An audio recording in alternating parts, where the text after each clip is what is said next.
عزیزان ملت اسلامیہ، نہایت معزز محتشم حضرات، السلام علیکم ورحمۃ اللہ وبرکاتہ۔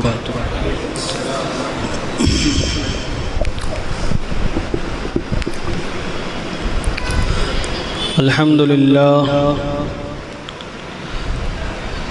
للہ رب العالمین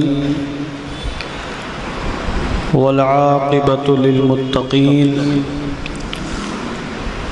والصلاة والسلام على سید الانبیاء والمرسلین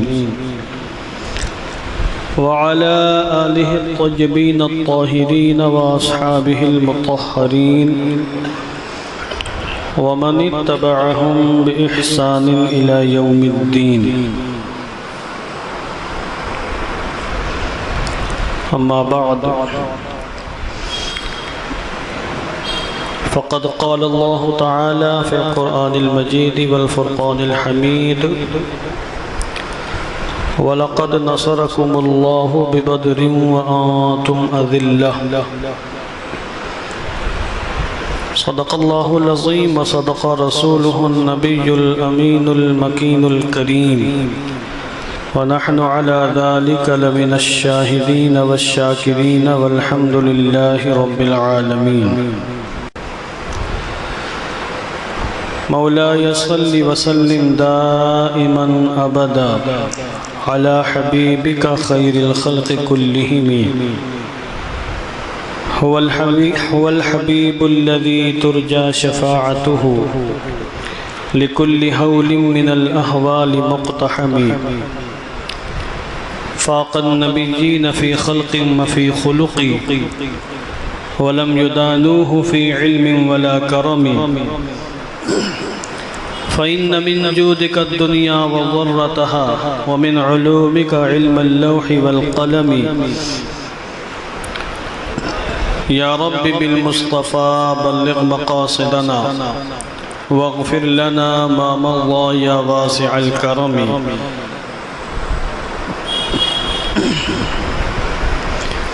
آئیے انتہائی عقیدت و احترام کے ساتھ اپنی اور ساری کائنات کے مرکز عقیدت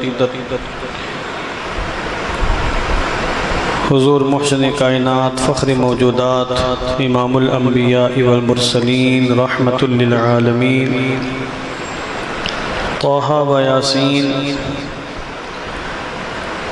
محب الفقراء والیتامى والمساکین احمد مجتبی محمد مصطفیٰ صلی اللہ تعالی علیہ وسلم کی مقدس بارگاہ میں درود و سلام کا ہدیہ محبت پیش فرما لیں۔ اللہم صلی علی سیدنا شفیعنا حبیبنا مولانا محمد معدن الجود والکرم،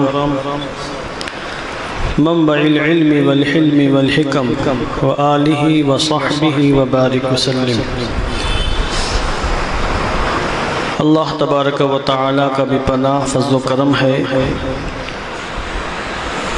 کہ اس کی توفیق و عطا سے آج ہم اس کی بارگاہ میں حاضر ہیں۔ 1500 سالہ جشن ولادت مصطفیٰ کریم علیہ التحیۃ والتسلیم کی خوشی میں یہ نورانی عرفانی عظیم الشان محفل منعقد ہو رہی ہیں۔ آج ماہ ربیع النور شریف کی چھٹی شب ہے، اور ہم سب اپنے آقا و مولا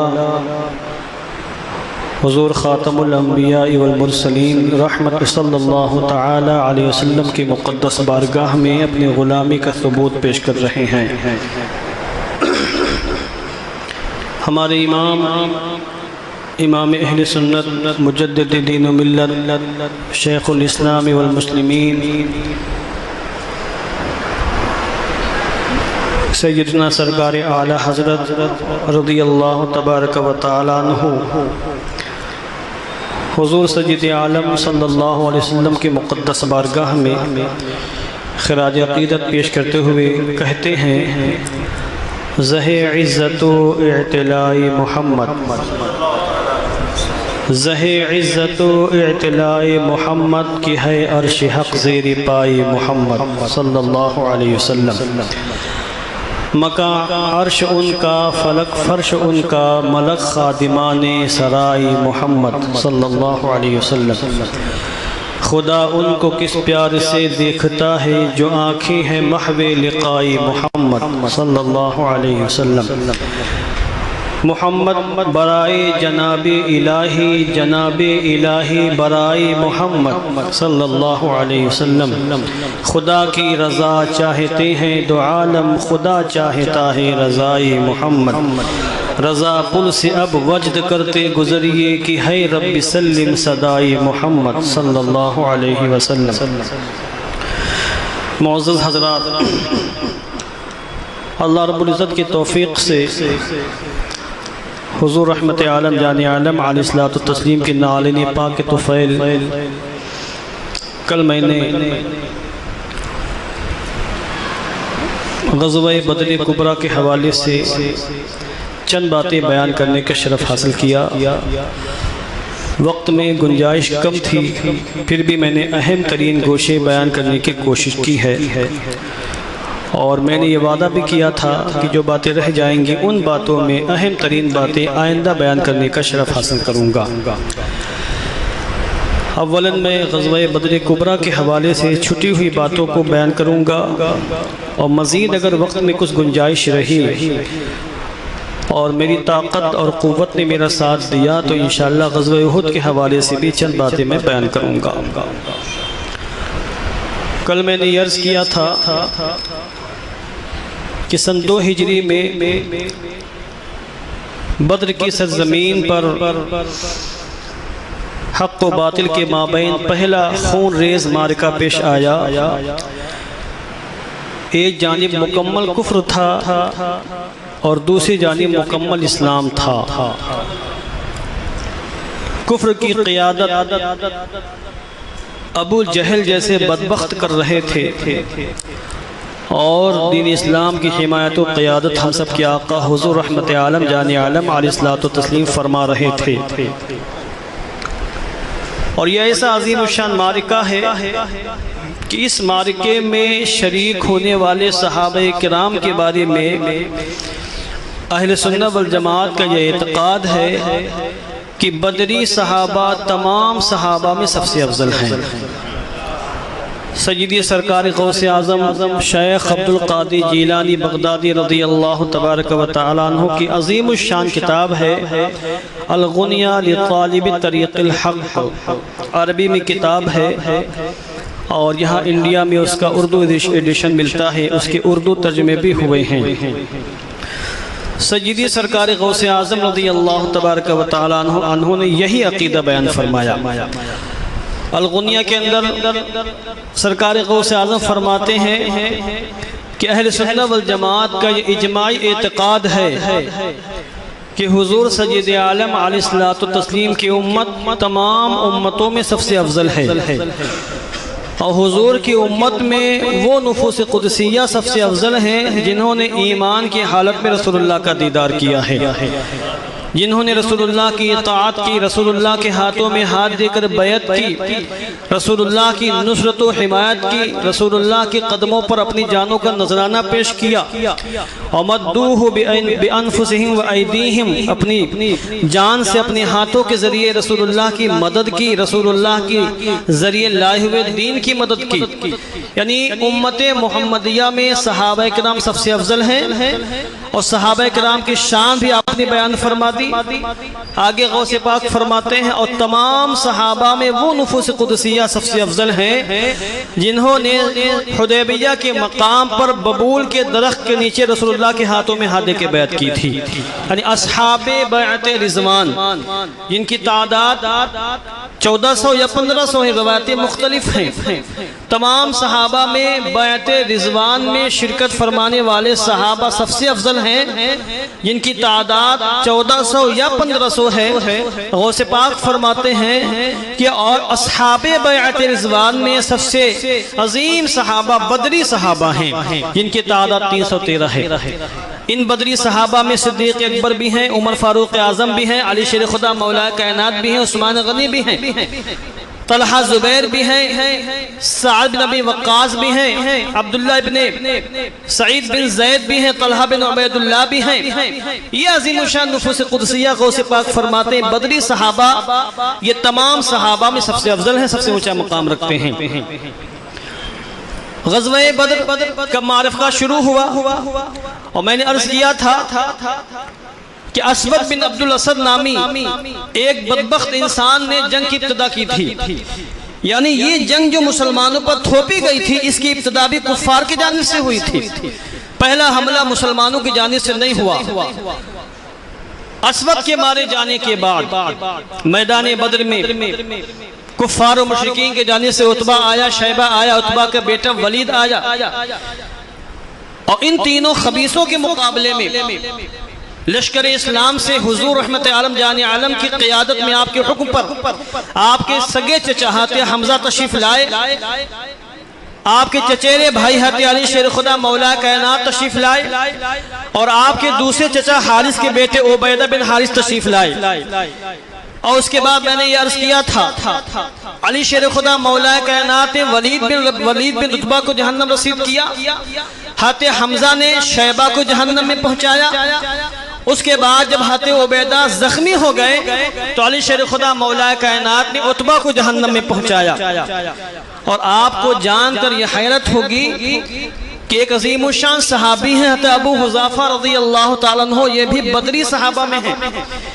ابو حذافہ یا ابو حذیفہ عظیم الشان صحابی سچے عاشق رسول ہیں، یہ کوئی اور نہیں عتبہ کے بیٹے تھے، ولید کے سگے بھائی تھے، شیبہ کے سگے بھتیجے تھے۔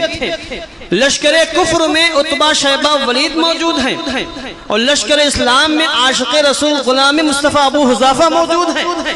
اور یہ ابو حذافہ وہ ہیں کہ عتبہ نے بڑے ناز اور نعام کے ساتھ ان کو پالا پوسا تھا، مگر وہ کفر پر اڑا رہا، یہ دامن اسلام سے وابستہ ہو گئے۔ اور آپ جانتے ہیں کہ صحابہ کرام جنہوں نے رسول اللہ کا چہرہ دیکھ کر کلمہ پڑھا، رسول اللہ کے ہاتھوں میں ہاتھ دے کر بیعت کی تھی، تو رسول اللہ پر انہوں نے کبھی کسی کو ترجیح دی ہی نہیں ہے۔ رسول اللہ کی عزت کو تمام لوگوں کی عزتوں پر ترجیح دی ہے، رسول اللہ کی محبت کو سب کی محبت پر ترجیح دی ہے، حتیٰ کہ ماں باپ کی محبت پر بھی انہوں نے رسول اللہ کی محبت کو ترجیح دی ہے۔ ابھی انشاءاللہ میں آگے عرض کروں گا۔ یہ تینوں جہنم رسید ہوئے، اس کے بعد حضرت مہجع رضی اللہ تعالیٰ عنہ فاروق اعظم کے غلام ہیں، سب سے پہلے مسلمانوں میں یہی شہید ہو گئے۔ حضرت مہجع کے بعد حضرت حارثہ شہید ہوئے، حضرت عوف بھی شہید ہو گئے۔ حضرت عوف کے بارے میں محدثین کرام نے کلام فرمایا کہ یہ رسول اکرم علیہ الصلوۃ والتسلیم کی بارگاہ میں حاضر ہوئے، جنگ شروع ہو چکی ہے، آپ رسول اللہ کی بارگاہ میں حاضر ہو کر عرض کرتے ہیں یا رسول اللہ ایک سوال مجھے کرنا ہے۔ حضور نے فرمایا پوچھو۔ حضرت عوف کہتے ہیں یا رسول اللہ ہمیں بتائیں کہ اللہ اپنے بندے کو دیکھ کر کس وقت مسکراتے خوش ہوتا ہے؟ بندے کا کون سا ایسا عمل ہے کہ اگر بندہ وہ کرے تو اللہ خوش ہو جاتا ہے، مسکرا دے پر پڑتا ہے اپنی شان کے مطابق؟ پیغمبر اعظم علیہ الصلوۃ والتسلیم فرماتے ہیں جو بندہ میدان جنگ میں، میدان جہاد میں برہنہ سر ہو کر، چونکہ حضرت عوف کے سر پر خود پڑی ہوئی تھی، لوہے کے ہیلمٹ تھی دشمن کے حملے سے بچنے کے لیے، رسول اللہ علیہ الصلوۃ والتسلیم نے ارشاد فرمایا جو بندہ مومن میدان جہاد میں ہو اس کا سر برہنہ ہو اور تلوار لے کر کافروں کے لشکر میں گھس جائے، اللہ ایسے بندے سے راضی ہو جاتا ہے۔ اللہ اکبر۔ پیغمبر اعظم علیہ الصلوۃ والتسلیم کی زبان سے حضرت عوف نے مجدہ سنا کہ جو بندہ مومن برہنہ سر ہو کر تلوار لے کر کافروں کے لشکر میں، دشمنان دین کے لشکر میں گھس کر ان کا مقابلہ کرتا ہے، اللہ اس سے خوش ہوتا ہے، راضی ہو جاتا ہے۔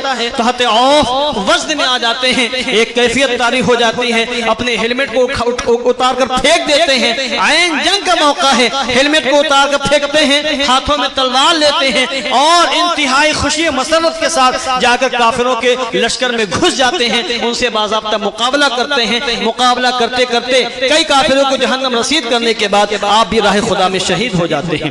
یہ حضرت عوف ہیں، عظیم الشان صحابی ہیں، ان کے بارے میں بات آپ یاد رکھیے گا کہ یہ عوف تنے تنہا میدان بدر میں حاضر نہیں تھے، ان کی والدہ محترمہ بھی حاضر تھی، حضرت عفرہ، ان کی والدہ محترمہ بھی میدان بدر میں حاضر تھی، اور حضرت عوف کے 6 مزید بھائی بھی، سب کلیل نوجوان بھائی تھے، یہ 6 بھائی بھی میدان بدر میں حاضر تھے۔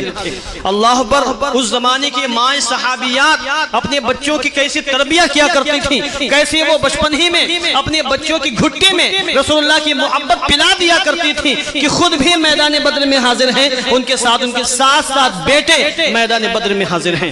حضرت عفرہ یہ وہ عظیم الشان صحابیہ ہیں جنہوں نے 2 نکاح کیے تھے، ایک نکاح سے 3 بیٹے پیدا ہوئے ایک شوہر سے، اور دوسرا نکاح ہوا تو مزید 4 بیٹے اللہ نے نوازے۔ یہ 7 بیٹے وہ عظیم الشان ہیں جو سچے پکے عاشق رسول تھے، اپنی والدہ محترمہ کی تربیت کا نتیجہ تھا کہ بدر کے میدان میں 7 بیٹے موجود تھے، جن میں 2 بیٹوں میں جام شہادت نوش فرمایا تھا، ان میں ایک عوف بھی ہیں۔ یہی حضرت عوف ہیں جن کے 2 بھائی حضرت معوذ اور حضرت معاذ رضی اللہ تعالیٰ عنہما ہیں، جنہوں نے ابو جہل جیسے سردار قریش کو جہنم رسید کیا تھا۔ آپ نے 12 واقعہ سنا ہوگا کہ میدان بدر میں 2 ننھے بچوں نے چھوٹی چھوٹی تلواروں سے ابو جہل پر حملہ کیا تھا۔ یہ واقعہ صحیح نہیں ہے، وہ ننھے بچے نہیں تھے، اچھے خاصے نوجوان تھے۔ کل ہم نے عرض کیا تھا کہ پیغمبر اعظم علیہ السلام نے میدان بدر میں آتے ہوئے ایک مقام پر لشکر کا جائزہ لیا تھا، جو چھوٹے چھوٹے بچے تھے جن کی عمر 18 سال سے کم تھی، ان سب کو آپ نے واپس کر دیا تھا۔ صرف حضرت عمیر تھے جنہوں نے ضد کر لی تھی، شہادت کی ضد کر لی تھی، اور انہوں نے عرض کیا تھا حضور ہم جانا نہیں چاہتے ہیں، ہم آپ کے قدموں میں اپنی جان کا نذرانہ پیش کرنا چاہتے ہیں۔ تو صرف حضرت عمیر کو آنے کی اجازت دی گئی تھی، اور وہ میدان بدر میں آ کر واقعی قربان ہو گئے تھے، اور انہوں نے جام شہادت نوش فرمایا تھا۔ تو یہ جو بعض خطبہ کہہ دیتے ہیں چھوٹے چھوٹے بچے تھے، چھوٹے بچوں کو رسول اللہ نے جانے کی اجازت ہی نہیں دی تھی۔ یہ انصاری صحابی تھے، نوجوان تھے، 18 19 20 سال کی ان کی عمر رہی ہوگی، کریل جوان تھے۔ حضرت عبد الرحمن ابن عوف روایت کرتے ہیں، بخاری کے اندر روایت موجود ہے، حضرت عبد الرحمن ابن عوف کہتے ہیں کہ میں میدان بدر میں کھڑا تھا، تبھی میں نے دیکھا کہ میرے آس پاس دائیں بائیں 2 نوجوان کھڑے ہوئے ہیں، دونوں انصاری نوجوان ہیں۔ ان میں سے ایک نے میرے کان میں کہا اے چچا جان مجھے ایک سوال کرنا ہے، مجھے امید ہے کہ آپ مجھے صحیح جواب ارشاد فرمائیں گے۔ حضرت عبد الرحمن ابن عوف نے کہا بیٹا کیا سوال ہے، تم یہاں مجھ سے کیا پوچھنا چاہتے ہو؟ تو حضرت معاذ نے کہا چچا جان ہمیں یہ بتائیں کہ ابو جہل کہاں ہے، کیا ابو جہل کو آپ جانتے ہیں؟ ابو جہل کو آپ نے کبھی دیکھا ہے؟ ہم نے ابو جہل کو دیکھا نہیں ہے، ہم اس کو پہچانتے نہیں ہیں، آپ بتا دیں ابو جہل کون ہے؟ اللہ، انہوں نے کہا تم ابو جہل کے ساتھ کیا کرو گے؟ حضرت معاذ نے اس وقت کیا پیارا جواب ارشاد فرمایا تھا، اس میں ہمارے لیے، ہمارے ینگرز کے لیے، نوجوان نسلوں کے لیے کتنی عظیم تربیت موجود ہے، اور یہ بات ہم سب کو سمجھنی ہوگی کہ عشق رسول ایک مومن کے لیے کتنا ضروری ہے۔ جس طرح زندگی گزارنے کے لیے مچھلی کے لیے پانی ضروری ہے، مچھلی پانی کے بغیر آکسیجن حاصل نہیں کر سکتی ہے، زندگی نہیں گزار سکتی ہے، بلکہ وہ زندہ نہیں رہ سکتی ہے۔ ایک بندہ مومن کے اندر اگر عشق رسول نہ ہو، رسول اللہ کی محبت میں جینے مرنے کی تمنا نہ ہو، اور رسول اللہ کی قدموں پر اپنی جان قربان کرنے کے سچے جذبات نہ ہو، تو پھر ایسے بندے مومن کو اپنے کلیجے میں جھانک کے دیکھنا چاہیے کہ اس کا ایمان کامل ہے یا اس کا ایمان ناقص ہے۔ اللہ حضرت معاذ نے جب یہ سنا کہ حضرت عبد الرحمن پوچھتے ہیں کہ ابو جہل کا کیا کرو گے، تم اس کو دیکھ کر کیا کرو گے، انہوں نے یہ ایمان افروز جواب ارشاد فرمایا تھا کہ خدا کی قسم اگر میں نے اس کو یہاں دیکھ لیا، اگر میں نے اس کو یہاں دیکھ لیا تو میں اس کے جسم سے جا کر چمٹ جاؤں گا، اور میرا جسم اس کے جسم سے اس وقت تک جدا نہیں ہوگا جب تک کہ ہم میں سے جلد باز کی موت نہ ہو جائے، جب تک اس کی موت نہ ہو جائے یا میری موت نہ ہو جائے، اس کو مارے بغیر میں چھوڑوں گا نہیں۔ حضرت معاذ نے کہا، حضرت عبد الرحمن ابن عوف نے پوچھا کیوں مارنا چاہتے ہو؟ کہا اس لیے کہ وہ گستاخ رسول ہے، رسول اللہ کی شان میں بے ادبی کرتا ہے، گستاخی کرتا ہے، اور ہم اس روئے زمین پر کسی بھی گستاخ رسول کو زندہ جینے نہیں دیں گے۔ حضرت معاذ نے کہا اور خاموش ہو گئے۔ حضرت عبد الرحمن ابن عوف کہتے ہیں تھوڑی دیر کے بعد اسی کا بھائی میرے بازو سے بولتا ہے، حضرت معوذ کہتے ہیں کہ اے چچا جان کیا ابو جہل کو آپ جانتے ہیں؟ یعنی یہ سرگوشی ہو رہی ہے، حضرت عبد الرحمن ابن عوف کے کان میں گفتگو ہو رہی ہے۔ حضرت معاذ نے جو باتیں کہی تھی حضرت عبدالرحمن کہتے ہیں بعین ہی وہی گفتگو حضرت معوذ نے بھی کی ہے، اور جس طرح انہوں نے اپنے جذبہ سرفروشی کا اظہار کیا تھا اسی طریقے سے معوذ نے بھی اپنی سرفروشی کے جذبے کا اظہار کیا۔ حضرت عبدالرحمن ابن عوف کہتے ہیں ہاں میں جانتا ہوں اگر میں نے ابو جہل کو دیکھ لیا تو میں اشارہ کروں گا، تم سمجھ جانا یہی ابو جہل ہے۔ تھوڑی دیر کے بعد دیکھا حضرت عبدالرحمن ابن عوف نے کہ ابو جہل اپنے باڈی گارڈز کے ساتھ کھڑا ہے اور کفار و مشرکین کو ورغلا رہا ہے، ان کے اندر ہیجان پیدا کر رہا ہے، ان کو جنگ کی ترغیب دے رہا ہے، مسلمانوں کو مارنے کاٹنے کی باتیں کر رہا ہے۔ حضرت عبدالرحمن ابن عوف نے کہا اے نوجوانوں یہی ابو جہل ہے جو تمہارے سامنے کھڑا ہے، جو اپنے سپاہیوں سے باتیں کر رہا ہے اور سپاہیوں کے سامنے پرجوش تقریر کر رہا ہے۔ عبدالرحمن ابن عوف کہتے ہیں میں سبق نہیں پایا، جیسے ہی میں نے اشارہ کیا اور جیسے ہی میں نے ان دونوں کو بتایا کہ یہی ابو جہل ہے، میں مزید کچھ بولنا ہی چاہتا تھا کہ یہ دونوں نوجوان تلوار لے کر جھپٹ پڑتے ہیں اور اس تیزی کے ساتھ ابو جہل کے پاس جا کے کھڑے ہو جاتے ہیں کہ ابو جہل بھی سمجھ نہیں پایا کہ معاملہ کیا ہے۔ حضرت معاذ نے ابو جہل کی پنڈلی پر ایسا سخت وار کیا کہ وہ ابو جہل زمین پر لیٹ گیا۔ اس کے بعد پے در پے حضرت معاوذ نے بھی حملے کیے ہیں، حضرت معاوذ نے بھی حملے کیے ہیں کہ ابو جہل مکمل طریقے سے زمین پر لیٹ کر بالکل ٹھنڈا ہو جاتا ہے۔ ابو جہل کا بیٹا اکرمہ قریب میں کھڑا تھا۔ اکرمہ نے دیکھا کہ ان دونوں نوجوانوں نے میرے باپ کو ٹھنڈا کر دیا ہے، میرے باپ کا سینہ چھلنی کر دیا ہے۔ اکرمہ یہ بہت موٹا تگڑا انسان تھا، یہ اکرمہ وہ ہیں جن کو بعد میں اللہ نے ایمان لانے کی توفیق دے دی تھی، اگرچہ بدر میں یہ موجود تھے مگر جب مکہ المکرمہ فتح ہوا، مکہ المکرمہ فتح ہو جانے کے بعد جن لوگوں کے دل میں اسلام کا چراغ روشن ہوا تھا ان میں حضرت اکرمہ رضی اللہ تعالیٰ عنہ بھی موجود تھے۔ یہ اکرمہ موٹے تگڑے بہادر انسان تھے، ان کے بارے میں کتابوں کے اندر موجود ہے کہ مکہ المکرمہ کی سرزمین پر یہ مسلمان ہو جانے والے خوش نصیبوں کو پکڑتے تھے اور پکڑ کے یوں ٹکر مارتے تھے، لڑاتے تھے، ان کے ساتھ ظلم کرتے تھے، ان کے ساتھ زیادتی کرتے تھے۔ بہرحال حضرت اکرمہ اس وقت کافر تھے۔ اکرمہ نے دیکھا کہ معاذ نے اور معوذ نے میرے والد کو زخمی کر دیا ہے اور میرے والد مرنے ہی والے ہیں۔ اکرمہ دوڑ کر تلوار لاتے ہیں اور لانے کے بعد حضرت معاذ کے بازو پر اس تیز کا حملہ کرتے ہیں کہ حضرت معاذ کا ایک بازو کٹ جاتا ہے، تھوڑا لٹکتا ہے، باقی مکمل بازو ان کا کٹ جاتا ہے۔ ایسے عالم میں بھی حضرت معاذ تلوار چلا رہے ہیں، حضرت معوذ تلوار چلا رہے ہیں، کئی گھنٹے تک یہ دونوں تلوار چلاتے رہتے ہیں۔ آج ہم کو آسانی کے ساتھ اسلام مل گیا ہے تو ہم کو ہر ایری سوچتی ہے، ہم دین متین کے لیے اگر چھوٹی سی بھی قربانی پیش کر دیتے ہیں سینہ ہمارا فخر سے بلند ہو جاتا ہے کہ ہم نے بہت بڑا تیر مار لیا ہے، ہم نے بہت بڑا کارنامہ انجام دے دیا ہے۔ ہمیں اس خوش فہمی میں مبتلا نہیں رہنا چاہیے، یہ اللہ کا فضل و کرم ہے، اللہ نے ہمیں مسلمان بنایا ہے، انتہائی آسانی کے ساتھ ہمیں دین اسلام میسر آ گیا ہے۔ اللہ کی سب سے بڑی نعمت ہمیں بغیر کسی قد و کاوش اور بغیر کسی محنت کے مل گئی ہے، مگر جن نفوس قدسیہ نے ہم تک اسلام کو پہنچانے کے لیے اپنی جانوں کا نذرانہ پیش کیا ہے، حقیقت میں انہوں نے قربانیاں پیش کی تھی۔ ہمیں چاہیے کہ ہم ان کے اتہاس کو پڑھیں، ان کی تاریخ کو پڑھیں، اپنے بچوں کو لوریاں سنائیں، ان کے بارے میں بتائیں کہ دین اسلام کیسے محفوظ رہا، اور یقیناً دین اسلام کو محفوظ رکھنے والا اللہ عز و جل ہے، اسی نے وعدہ فرمایا ہے کہ دین مکمل ہو کر رہے گا۔ اگرچہ کفار مشرکین ناراض ہو جائیں، ان کو برا لگے، یقیناً اللہ رب العزت دین اسلام کی حفاظت کرنے والا ہے، مگر اللہ رب العزت نے جن لوگوں کے ذریعے دین اسلام کی حفاظت کی ہے وہ محمد مصطفیٰ کے غلام تھے، صحابہ کرام تھے، ان کے ذریعے سے دین متین کو اللہ نے محفوظ فرمایا ہے۔ حضرت معاذ کئی گھنٹے لڑتے رہے، انہوں نے پرواہ نہیں کی کہ بازو کٹ چکا ہے،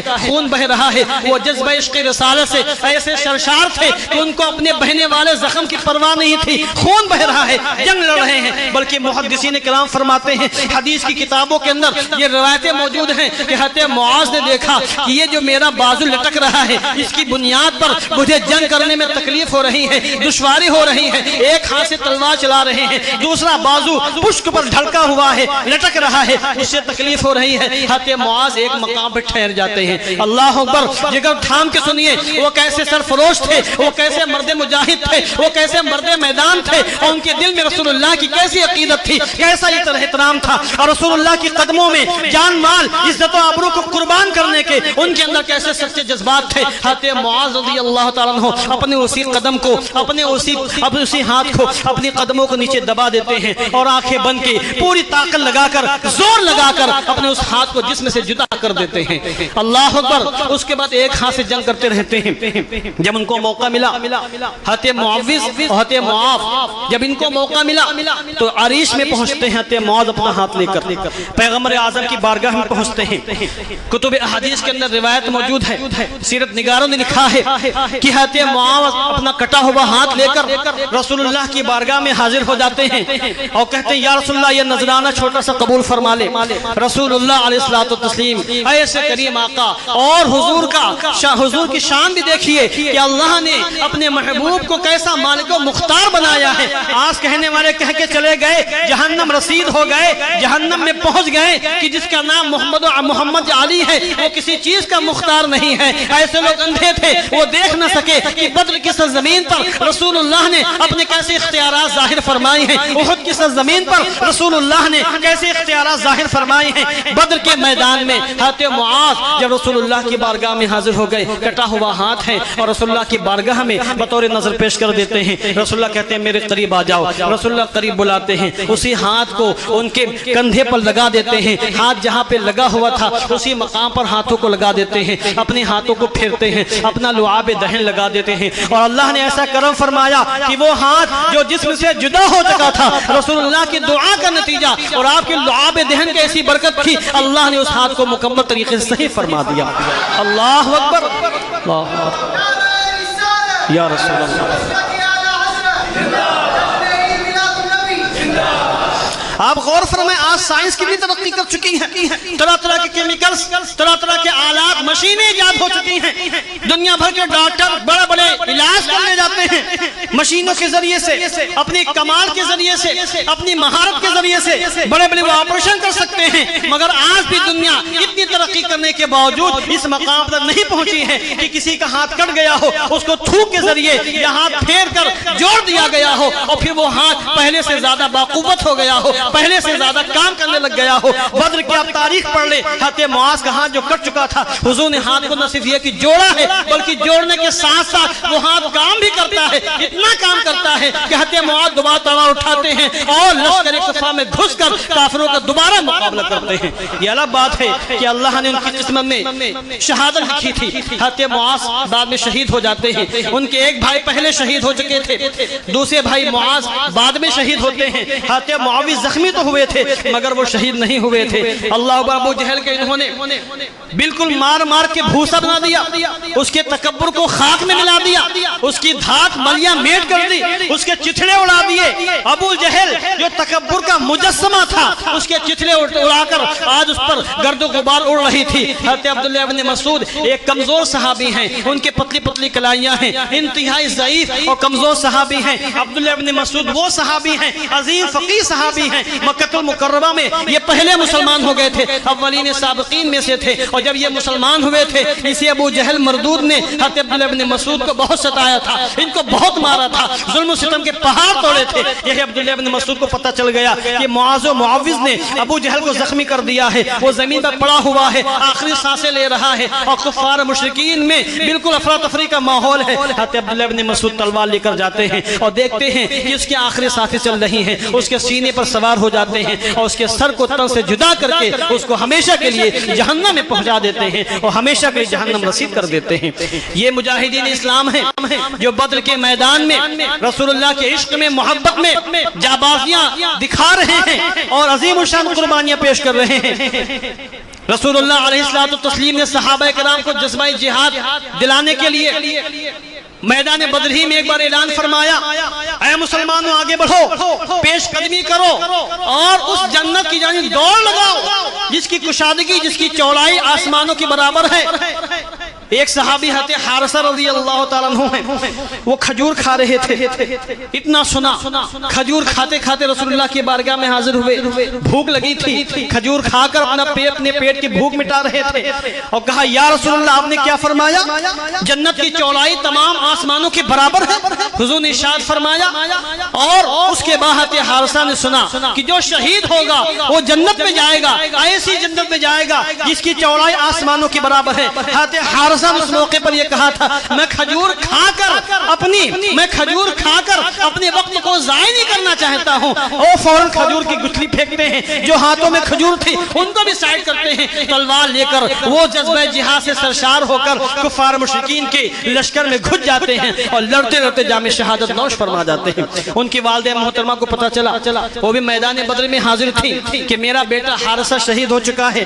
وہ رسول اللہ کی بارگاہ میں حاضر ہوئی اور کہا یا رسول اللہ آپ مجھے بتائیں میرا بیٹا شہید ہو چکا ہے, وہ جنت میں گیا ہے یا کہیں اور گیا ہے؟ اگر میرا بیٹا جنتی ہے تب تو ٹھیک ہے, اور اگر میرا بیٹا جنت میں نہیں گیا ہے تو میں نوحہ کروں گی, میں روں گی, دھوں گی, آنسو بہاؤں گی, ہائے وائے کروں گی. آپ دیکھیں گے میری حالت کو. اس زمانے میں نوحہ سے منع نہیں کیا گیا تھا. عرب کی سرزمین پر عورتیں عام طور سے نوحہ کیا کرتی تھیں. اپنی گالوں پہ تھپڑے مارنا, اپنے سینے پہ تھپڑ مارنا, بالوں کو کھول دینا, گرد و غبار کو اڑانا, یہ ساری چیزیں نوحہ میں داخل ہیں. بعد میں اللہ رب العزت نے نوحہ کرنے سے منع فرمایا اور پیغمبر اعظم علیہ الصلوۃ والتسلیم نے ہمیشہ کے لیے ماتم کرنے سے, نوحہ کرنے سے منع فرمایا. جب ان کی والدہ محترمہ نے انتہائی بھولے بھرے انداز میں کہا یا رسول اللہ میرا بیٹا جنت میں ہے یا کہیں اور ہے, آپ ارشاد فرما دیں. حضور نے ارشاد فرمایا نادان تجھے پتہ نہیں ہے اللہ نے 8 جنتیں بنائی ہیں, ان میں جنت کا جو سب سے اونچا مقام ہے جنت الفردوس, اللہ نے تیرے بیٹے کو جنت الفردوس کا حصہ عطا فرمایا ہے. اللہ اکبر. پیغمبر اعظم کی قوت باصرہ دیکھیں, آپ 8 جنت مشاہدہ فرما رہے ہیں. جنت کے تمام طبقات, جنت کے تمام درجات پیغمبر اعظم کی نظروں کے سامنے ہیں, اور پیغمبر اعظم بدر کی سرزمین پر یہ بھی دیکھ رہے ہیں کہ اللہ نے حارثہ کو جنت میں کون سا مقام عطا فرمایا ہے. جنگ جاری ہے. ایک صحابی حضرت عکاشہ ہیں. میں نے کہا صحابہ کرام کے پاس تلواروں کی تعداد بہت کم تھی. حضرت عکاشہ کی تلوار ٹوٹ گئی, کوئی تلوار ان کے پاس موجود نہیں ہے. ایک تلوار تھی وہ بھی ٹوٹ گئی. دوڑتے ہوئے پیغمبر اعظم کی بارگاہ میں حاضر ہوئے. یا رسول اللہ تلوار ٹوٹ گئی, کرم فرمائیں. آج کہنے والے کہہ دیتے ہیں کہ ہر چیز اللہ سے مانگو, لکھنے والے وہابی لکھ کے چلے گئے. موجودہ تبلیغی وہابی دیا بنا اپنے اسی مشن پر جو شیطانی مشن ہے کام کر رہے ہیں کہ رسول اللہ سے نہ مانگو. موجودہ سعودی گورنمنٹ انہوں نے ایسا گندا ماحول عرب شریف کے سرزمین پہ قائم کیا ہے کہ وہ لوگ جو وہاں سنی مسلمان بھی ہیں میں اسی ماحول میں رہتے وہ سب یہی سمجھتے ہیں کہ جب دعا مانگنا ہو تو ہاتھ اٹھانا ہے قبلہ شریف کی جانب, گنبد خضرا کی جانب. اگر کوئی ہاتھ اٹھا کر دعا مانگنے لگ جاتا ہے تو یہ کہتے ہیں القبلہ ہاں ہونا, قبلہ یہ نہیں ہے, قبلہ اس طرف ہے. دعا بھی مانگنا ہے تو خانہ کعبہ شریف کی طرف چہرہ کرنا ہے, دعا بھی مانگنا ہے تو خانہ کعبہ کی طرف چہرہ کر کے ہاتھوں کو بلند کرنا ہے. ایسا مزاج دے دیا ہے وہاں کی سعودی وہابی حکومت نے. مگر مزاج ہمیں صحابہ کرام سے لینا چاہیے کہ صحابہ کرام کے عقائد کیا تھے. دیکھیں میدان بدر میں حضرت عکاشہ رضی اللہ تعالیٰ عنہ ہیں, ان کو پتا بھی ہے کہ رسول اللہ کے پاس تلوار نہیں ہے, ان کو پتا بھی ہے کہ ہمارے بھائیوں کے پاس تلواریں نہیں ہیں. ان کی تلوار ٹوٹ گئی ہے, وہ پیغمبر اعظم کی بارگاہ میں آ کے فریاد کر رہے ہیں. یہ نہیں کہا اے اللہ میں تیری دین کے سر بلندی کے لیے میدان بدر میں آیا ہوں, آج یہ کفار مشرکین تیرے دین کو ختم کرنا چاہتے ہیں,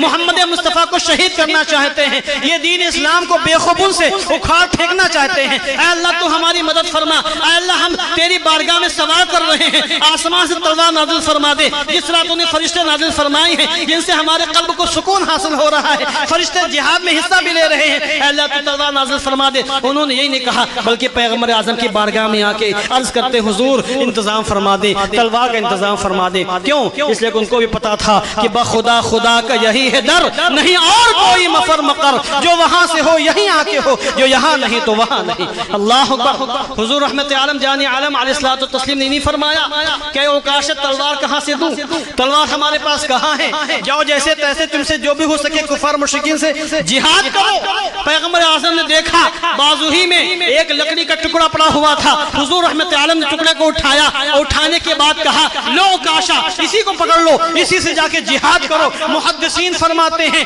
حدیث کی کتابوں کے اندر یہ واقعہ تقریباً حدیث کی تمام کتابوں کے اندر موجود ہے کہ پیغمبر اعظم نے جیسے ہی اس لکڑی کو چھوا اور لکڑی کو چھونے کے بعد پھینکا اور کہا عکاشہ تو اس کو پکڑ لے. امام ابن حجر اسقلانی فرماتے ہیں, دیگر محدثین فرماتے ہیں حضرت عکاشہ کے ہاتھ میں لکڑی کا ٹکڑا جیسے ہی پہنچتا ہے اللہ عز و جل نے اس لکڑی کے ٹکڑے کو ایک عظیم الشان تلوار میں تبدیل فرما دیا. وہ لوہے کی تلوار تھی جو انتہائی لمبی تھی، انتہائی بھاری تھی، انتہائی دھاردار تھی اور چمک رہی تھی۔ یہ ساری خوبیاں یہ ایک اچھی تلوار کے اندر ہوتی ہیں، وہ ساری خوبیاں اس تلوار کے اندر موجود تھی۔ حضرت عکاشہ اس تلوار کو لے جاتے ہیں، باقاعدہ جنگ کرتے ہیں، اس تلوار کے ذریعے سے نہ جانے کتنے کافروں کو وہ جہنم میں پہنچاتے ہیں۔ محدثین فرماتے ہیں حضرت عکاشہ زندگی بھر اسی تلوار سے جہاد کرتے رہے، میدان بدر میں آپ شہید نہیں ہوئے، بعد میں کسی زمانے میں اللہ نے آپ کو شہادت کا مرتبہ عطا فرمایا، مگر جب تک وہ زندہ رہے وہ تلوار ان کے پاس زندہ رہی، وہ تلوار ان کے پاس باقی رہی، اسی تلوار سے آپ جہاد فرماتے رہے، اسی تلوار سے کافروں کو کاٹ کاٹ کے جہنم میں پہنچاتے رہے۔ حضرت عکاشہ رضی اللہ تعالیٰ عنہ کے شان ایک اور صحابی حضرت سلمہ ہیں، حضرت سلمہ بن اسود رضی اللہ تعالیٰ عنہ یہ رسول اللہ کی بارگاہ میں، سلمہ بن اسلم رضی اللہ تعالیٰ عنہ یہ رسول اللہ کی بارگاہ میں حاضر ہوئے۔ ان کی بھی تلوار ٹوٹ گئی تھی، کہتے ہیں یا رسول اللہ میری تلوار ٹوٹ گئی ہے، تلوار کا انتظام فرما دیں۔ ان کے پاس کچھ موجود نہیں تھا۔ اس وقت پیغمبر اعظم علیہ الصلوۃ والتسلیم کے پاس کھجور کی پتلی سی شاخ موجود تھی۔ پیغمبر اعظم علیہ الصلوۃ والتسلیم نے وہ شاخ اٹھائی اور حضرت سلمہ کو دیا کہ اے سلمہ لے جاؤ، اس شاخ سے تم جنگ کرنا، اس شاخ سے مقابلہ کرنا۔ یہاں بھی پیغمبر اعظم کے معجزہ ظاہر ہو گیا، پیغمبر اعظم کی اختیار کا پتہ چل گیا کہ اللہ نے پیغمبر اعظم کو کیسی کیسی قوت عطا فرمائی ہیں، کیسی کیسی شان تصرف عطا فرمائی ہیں کہ حضور رحمت عالم جان عالم علیہ الصلوۃ والتسلیم نے جیسی کھجور کی اس پتلی شاخ کو لیا ہے حضرت سلمہ کے ہاتھ میں دیا ہے، حضرت سلمہ کے ہاتھ میں آنے کے بعد وہ بھی آبدار شاندار تلوار میں تبدیل ہو گئی ہے۔ حضرت سلمہ نے بھی زندگی بھر اسی تلوار سے جنگ کی ہے، اسی تلوار سے کفار کا مقابلہ کیا ہے۔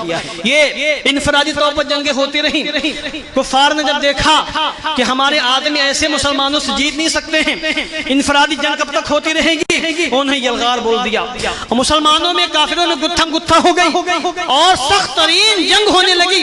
جنگ اپنے آخری مرحلہ میں پہنچتی ہے۔ پیغمبر اعظم علیہ الصلوۃ والتسلیم عریش میں ہیں، کبھی عریش میں جاتے ہیں اللہ کی بارگاہ میں دعا مانگتے ہیں، کبھی میدان میں جاتے ہیں تلوار سے مقابلہ کرتے ہیں۔ کوئی یہ نہ سمجھے کہ پیغمبر اعظم علیہ الصلوۃ والتسلیم کے لیے کیونکہ ایک خیمہ نصب کر دیا گیا تھا جس کو عریش کہا جاتا ہے، حضور وہیں بیٹھے رہے، حضور دیکھتے رہے۔ علی شیر خدا مولا کائنات فرماتے ہیں کہ جب ہماری جنگ شروع ہوئی ہے کفار مکہ سے، مشرکین عرب سے، تو سب سے آگے جو شخص جنگ کرنے والا تھا وہ ہم سب کے آقا حضور رحمت عالم کے ذات گرامی ہے، قائد ہے۔ حضور نے بتا دیا ہے، قیادت کا اصول بتا دیا ہے، قیادت کا طریقہ بتا دیا ہے۔ قائد وہ نہیں ہے جو صرف بھاشن دیتا رہے، قائد وہ نہیں ہے جو صرف خطبہ دیتا رہے، قائد وہ نہیں ہے جو صرف بتاتا رہے ایسے کرنا ویسے کرنا ہے۔ پیغمبر اعظم علیہ الصلوۃ والتسلیم نے خدا کی قسم ایسی قیادت فرمائی ہے کہ دنیا بھر کی قیادتیں مل کر بھی پیغمبر اعظم کی قیادت کا ہزارواں کروڑواں حصہ بھی نہیں بن سکتا ہے۔ پیغمبر اعظم نے باقاعدہ جہاد فرمایا ہے۔ یہ بھی عقیدے کی بات اب ہمیشہ دماغ میں رکھیے گا کہ دنیا میں جتنے بھی بہادر ہوئے ہیں کبھی نہ کبھی ان کا قدم پھسلا ضرور ہے، کبھی نہ کبھی وہ پیچھے ہٹے ضرور ہیں، مگر اس روئے زمین پر ایک ایسی عظیم ہستی ہے جس کے پائے استقلال میں کبھی جنبش نہیں آئی ہے، وہ ہم سب کے آقا حضور رحمت عالم جان عالم کی ذات گرامی ہے۔ میدان بدر میں جب سخت ترین حالات پیدا ہوئے حضرت علی شیر خدا مولا کائنات فرماتے ہیں ہم جب کرنے لگے ایسے سخت ترین حملے کفار مشرکین کے ہو رہے تھے کہ ہم رسول اللہ کا سہارا لے کر حضور کے پیچھے ہو کر کفار مشرکین سے جنگ کر رہے تھے۔ حضور کی ذات گرامی صدیق اکبر کی ذات گرامی وہ ہے کہ انہوں نے میدان بدر میں عریش کے اندر اللہ سے دعائیں بھی مانگی ہیں اور میدان بدر میں آ کے مجاہدہ جہاد بھی فرمایا ہے، جنگ میں حصہ بھی لیا ہے اور آپ دونوں حضرات نے دعائیں بھی مانگی ہیں۔ جنگ کے سخت ترین حالات پیدا ہو گئے، رسول اکرم علیہ الصلوۃ والتسلیم عریش میں تشریف لاتے ہیں، سجدے میں جاتے ہیں اللہ کی بارگاہ میں، پھر وہی بات کہتے ہیں ان تہلک هذه الامه فلن تعبد ابدا، اے اللہ کرم فرما، اے اللہ میرے ان غلاموں کو کامیابی سے شادکام فرما دے، اے اللہ رحمت نازل فرما دے، اے اللہ کرم فرما، اے اللہ اگر یہ مسلمانوں کی چھوٹی سی ٹکڑی آج ہلاک ہو گئی، یہ چھوٹی سی جماعت ہلاک ہو گئی تو کبھی بھی اس روئے زمین پر تیری عبادت نہیں کی جائے گی، توحید کا خاتمہ ہو جائے گا، لوگ کفر و شرک نہیں چھوڑیں گے۔ اے اللہ کرم فرما۔ جبریل امین تشریف لائے اور جبریل امین تشریف لانے کے بعد عرض کرتے ہیں یا رسول اللہ آپ اپنے ہاتھوں میں کنکریوں کا ایک مٹھی لے لیں اور اس کو کفار و مشرکین کی جانب پھینک دیں، اللہ ان کافروں کی دلوں میں رعب پیدا فرما دے گا، ڈر پیدا فرما دے گا۔ پیغمبر اعظم اعظم علیہ السلام نے اسی وقت ابو بکر صدیق سے کہا کہ کنکریوں کی ایک مٹھی لائی جائے. انہوں نے چند کنکریاں اٹھائیں, پیغمبر اعظم کی بارگاہ میں پیش کی. پیغمبر اعظم نے ان کنکریوں کو اپنے ہاتھوں میں لیا اور ہاتھوں میں لینے کے بعد یہ ارشاد فرمایا, شاہت الوجوہ شاہت الوجوہ شاہت الوجوہ اللہم ارعب قلوبہم وزلزل اقدامہم. اے اللہ ان کی چہروں کو بگاڑ دے, ان کے چہرے مسخ ہو جائیں, ان کے چہرے بدل جائیں. اے اللہ ان کی دلوں میں خوف پیدا فرما دے, اے اللہ ان کے قدموں میں لغزش پیدا فرما دے. پیغمبر اعظم علیہ السلام نے جیسے کفار کی جانب اپنے ہاتھوں سے کنکریاں پھینکی ہیں. اللہ اکبر, یہ کیسے عظیم الشان کنکریاں تھیں کہ اللہ نے فرمایا وما رمیت اذ رمیت ولکن اللہ رما. اے میرے محبوب, جب آپ نے کنکریاں پھینکی ہیں تو آپ نے نہیں پھینکی ہیں بلکہ اللہ نے کنکریاں پھینکی ہیں. اللہ اکبر, مکہ المکرمہ کی سرزمین پر ہجرت کے موقع پر بھی رسول اللہ علیہ السلام نے کنکریاں پھینکی تھی. بدر کے میدان میں بھی رسول اللہ نے کنکریاں پھینکی ہیں. وہ کنکریاں بھی کارگر ہوئی تھی, یہ کنکریاں بھی کارگر ہوئی ہیں. مکہ المکرمہ کی زمین پر کنکریاں پھینکی تھی اور یہ فرمایا تھا شاہت الوجوہ, چہرے مسخ ہو جائیں. ان کنکریوں کا نتیجہ یہ تھا کہ جنہوں نے حضور کا مکان گھیر رکھا تھا, جو حضور کو معاذ اللہ قتل کرنا چاہتے تھے, ان کی آنکھوں پر پردے پڑ گئے تھے, وہ نابینا ہو گئے تھے. اور بدر کی زمین پر پیغمبر اعظم نے جب کنکریاں پھینکی ہیں تو ان کنکریوں کا نتیجہ یہ ہوا ہے کہ اللہ نے یک بارگی ان کفار مشرکین کی دلوں میں خوف پیدا فرما دیا, دہشت پیدا فرما دی. کفار مشرکین کے اندر بھگدڑ مچ گئی. حضرت حمزہ تلوار چلا رہے ہیں, صدیق اکبر تلوار چلا رہے ہیں, حضرت فاروق اعظم کی تلوار چمک رہی ہے. شیر خدا مولا کائنات ذوالفقار حیدری سے کفار مشرکین کو کاٹتے چلے جا رہے ہیں. ایسا روب اور ایسا دبدبہ پیدا ہوا کفار مشرکین کے اندر کہ وہ میدان چھوڑ کے بھاگنے پر مجبور ہو گئے. جو ان کا سارا سامان تھا, ان کے اونٹ تھے, اونٹوں پر غلے لدے ہوئے تھے, ساز و سامان تھا, وہ سارا ساز و سامان اور میدان چھوڑ کر بھاگنے لگ جاتے ہیں. جب وہ بھاگتے ہیں تو مسلمانوں نے ان کا پیچھا کیا اور جس کو مارا, جس کو پکڑا اس کو مارا ہے, کسی کو مارا ہے, کسی کو رسیوں سے جکڑا ہے, یہاں تک کہ 70 کفار ہلاک کیے گئے ہیں اور 70 کافروں کو قیدی بنایا گیا ہے. 70 کافر قیدی بنائے گئے, 70 کافروں کو ہلاک کیا گیا اور ادھر مسلمانوں میں صرف 14 صحابہ کرام شہید ہو گئے. آپ غور فرمائیں, کہاں 1000 کا لشکر جنرال جن کے پاس اس زمانے کے لحاظ سے طرح طرح کے آلات موجود تھے, جنگی سامان موجود تھے, جو ہر طرح سے خوش و خرم تھے, ساری چیزیں ان کے پاس موجود تھیں. ان کے مقابلے میں خالی پیٹ کھجوریں کھانے والے, کھجور کی گٹھلیاں چوسنے والے, تلوار کے بغیر, گھوڑوں خچروں کے بغیر, اونٹنیوں کے بغیر میدان بدر میں آنے والے کیسے خدا کے شیر تھے کہ اللہ نے ان کو کامیابی سے سرفراز فرمایا ہے. ان 70 لوگوں کو باندھا گیا رسی میں اور ان کو رسی سے باندھ کر ایک سائیڈ میں رکھا گیا ہے. آپ دیکھیں پیغمبر اعظم علیہ السلام کا حسن اخلاق, پیغمبر اعظم کا حسن کردار, اور پیغمبر اعظم کس طرح اخلاق سے پیش آتے ہیں اور کس طرح انسانیت کے حقوق ادا فرماتے ہیں. اس زمانے کا ماحول یہ تھا کہ جب جنگیں ہوتی تھی, جنگوں میں جو لوگ ہار جاتے تھے, جن کی لاشیں میدان میں پڑی رہتی تھی, ان کو چیل کوے نوچا کرتے تھے, کتے درندے نوچا کرتے تھے, ان کی لاشوں کو اٹھایا نہیں جاتا تھا, کیونکہ اس زمانے میں بڑی خطرناک جنگیں ہوا کرتی تھی. مگر یہ ایسی عظیم الشان جنگ ہے, اگرچہ وہ لوگ دشمن تھے, اگرچہ وہ لوگ دین کے دشمن تھے اور اسلام کو ختم کرنے کے لیے آئے ہوئے تھے, ان کو جب مار دیا گیا ہے, پیغمبر اعظم علیہ السلام 3 دن بدر کی زمین پر ٹھہرے ہیں اور پھر آپ نے فرمایا کہ ان کی لاشوں کو یوں ہی پڑا نہ رہنے دیا جائے, کہیں ایسا نہ ہو کہ درندے آ کر ان کو نوچیں, کہیں ایسا نہ ہو کہ ان کو آ کے چیل کوے آ کے نوچیں. یہ انسانیت کے خلاف ہے. ان کے لاشوں کو اٹھایا جائے اور لاشوں کو اٹھا کر وہاں ایک کنواں تھا جس کو قلیب کہا جاتا ہے, آقا کریم علیہ السلام نے 70 لاشوں کو اٹھا کر اسی قلیب کے اندر پھکوا دیا. پھکوانے کی وجہ یہ بھی تھی کہ ان کی توہین نہ ہو, مار دیے گئے ہیں, وہ اپنے مقام پر پہنچ گئے ہیں, اب انسانیت کے ناطے ان کو اٹھا کے وہاں ڈالا گیا تاکہ ان کو چیل کوے نہ نوچنے پائیں. پیغمبر اعظم نے جس طرح اسلام کے تقاضوں کو پورا کیا ہے, انسانیت کے تقاضوں کو بھی آپ نے پورا کیا ہے. یہاں ایک بات بتاتا چلوں, حضرت علی شیر خدا مولا کائنات رضی اللہ تبارک و تعالیٰ عنہ جب ان کا زمان خلافت آیا, حضرت عثمان غنی کی شہادت کے بعد حضرت علی رضی اللہ تعالیٰ عنہ رضی اللہ تعالیٰ خلیفہ منتخب ہو گئے تو ایک مرتبہ خطبہ دیتے ہوئے حضرت علی رضی اللہ تعالیٰ نے لوگوں سے سوال کیا، اے لوگوں من اشجع الناس، ذرا یہ تو بتاؤ لوگوں میں سب سے بہادر کون ہے؟ حضرت علی شیر خدا مولا کائنات نے جب یہ کہا لوگوں میں سب سے بہادر کون ہے تو سب نے بیک زبان یہی کہا کہ ہم تو آپ ہی کو سمجھتے ہیں، آپ کو ہم سب سے بہادر سمجھتے ہیں، سب سے شجاع سمجھتے ہیں، آپ ہی اشجع الاشجعین ہیں۔